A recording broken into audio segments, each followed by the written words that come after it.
હજુ કલોલની સાતેજ ચોકડી પાસે ભીષણ આગ લાગી હતી। ઓઇલ બેરલની એક કંપનીમાં આગ લાગી અને આગે વિકરાળ સ્વરૂપ ધારણ કર્યું। સ્વાભાવિક છે, ઓઇલ બેરલ અંદર હતા અને એટલા જ માટે આગે વિકરાળ સ્વરૂપ ધારણ કર્યું હતું। પણ ફાયર ફાઇટરે ખૂબ જહેમત કરી। હિરેન મારી સાથે જોડાયા છે। હિરેન, કેવી રીતે આગ લાગી, શું જાણવા મળી રહ્યું છે ને અત્યારે શું પરિસ્થિતિ?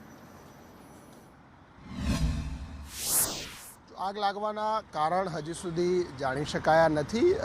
આગ પર જે કાબુ મેળવાયો છે ત્યાર પછી ફાયરની ટીમ અને જરૂર પડે તો સ્થાનિક પોલીસને FSL સાથે રાખી કારણ શું છે એ જાણવાનો પ્રયાસ કરવામાં આવશે। ગાંધીનગરના કલોલ તાલુકાનું જે સાતેજ છે એ સાતેજ પાસે આ ઓઇલના બેરલ જે ગોડાઉનની અંદર પડેલા હતા અને ત્યાં આગ લાગી હતી।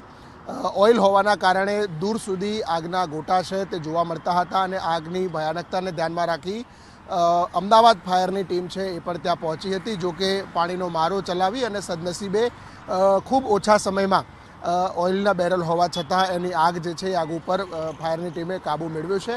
કોઈ જાનહાનિના એવા મોટા સમાચાર હજી સુધી સામે નથી આવ્યા।